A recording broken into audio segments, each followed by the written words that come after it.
Hello, guys. Welcome to answer writing session. So take a look at this question and then try to answer this. We will be discussing that again after that. So here is a question which is from family, chapter of family and kinship. While the families may be less patriarchal today, but they continue to be patrilineal. Okay, so discuss. So this is the question that you need to answer. Take a moment, think about this, and then we can discuss. So guys, family system in India, like elsewhere, is evolving and under various, factors. And of course, there are influence of economic development, demographic changes, legal reforms, and women's increasing role also connected with the professional participation of women, educational participation of women, which is again increasing, right? So family is also evolving because of all these. And the patriarchal norms have seen some decline in their rigid application that we have seen before, but the persistence of patrilineal system that highlights the deeply entrenched cultural practices that continue to shape the kinship, inheritance, and familial roles. So this is how you can mention things in the introduction. So you are directly taking it into the question. Right, because of all these factors, the rigid patriarchy have come down, the application of that have come down, but still the persistence of patrilineal system is still there. That's why you are introducing. And then you can talk about decline in patriarchy, you can talk about the reasons like economic shift and education, you can talk about changing norms in marriage, you can talk about the legal reforms, you can talk about participation in domestic roles as well.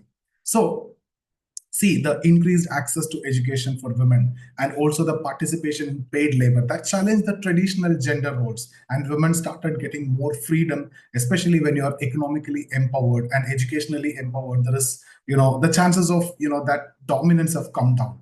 So Harkonnen in 2014 notes that women's rising economic independence have altered their reliance on patriarchal family structure for stability. So this is one dimension. Then you can talk about the changing norms in marriage. The patriarchal norm of men, as the sole economic head or the sole breadwinner is diminishing as women increasingly contribute to family incomes. And there are many cases now women earn more than men in the family.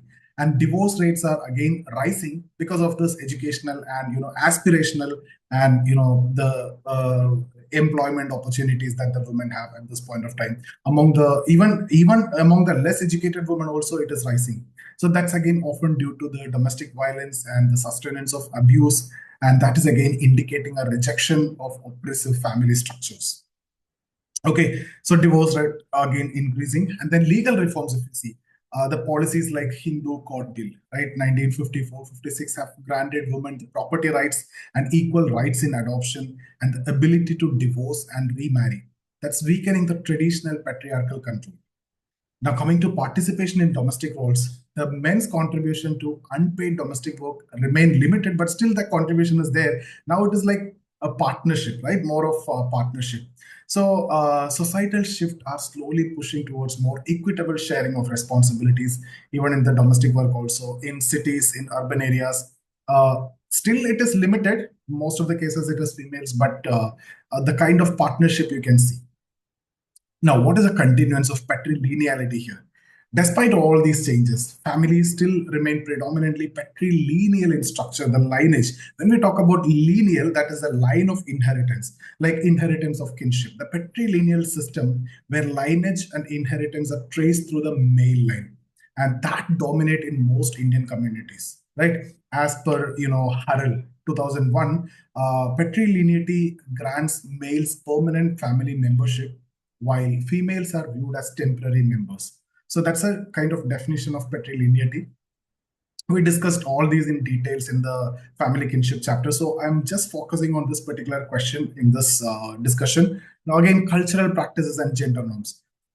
There are practices like passing the family surname, ancestor worship, and the emphasis on having male children that still reinforce the patrilineal tradition. And then the menstrual taboos and the expectation of patrilocal residence, that women living with their husband's family, that further, add to these norms or cement or contribute to these norms. That means continuing the patrilineal setup. Again, property and resource. Inheritance remains predominantly male-centric, with property passing from father to son. despite the legal provisions for women. Then there are exceptions to patrilineality. See, there are matrilineal systems like those among the Nairs in Kerala and Khasi tribes in Northeast India that provide alternatives. So these systems grant women greater property rights and control over their sexuality, and that's challenging the patriarchal norms. Although such practices still remain exceptions in these, these are exceptions actually. We can talk about the sociological perspective. We have discussed a lot of perspectives in the chapter itself. You can give feminist critique. You can, of course, Sylvia Walby. You can talk about functionalist approach. Parson, you can talk. Marxist approach. Weber's analysis of authority, right? These are points we can talk about. Functionalists like Talcott Parsons argue that the traditional family structure serves specific societal needs like economic stability and socialization, which explain the persistence of patrilineality. Okay, again, feminist theorists, they emphasize how patrilineal systems perpetuate gender inequality by marginalizing women's role in family and society. Sylvia Walby identifies the family as site of patriarchal control that's limiting women's access to resources and autonomy. Talk about Marxist perspective. Marxist scholars view patrilineality as a mechanism to preserve private property through male lineage, and that's ensuring the concentration of wealth and power within patriarchal structure. So that's Marxist approach. And then Max Weber concept of traditional authority that explained the persistence of patrilineal norms as culturally sanctioned practices that legitimize the male dominance in family structures. Now, the question of balancing patriarchy and patrilineality.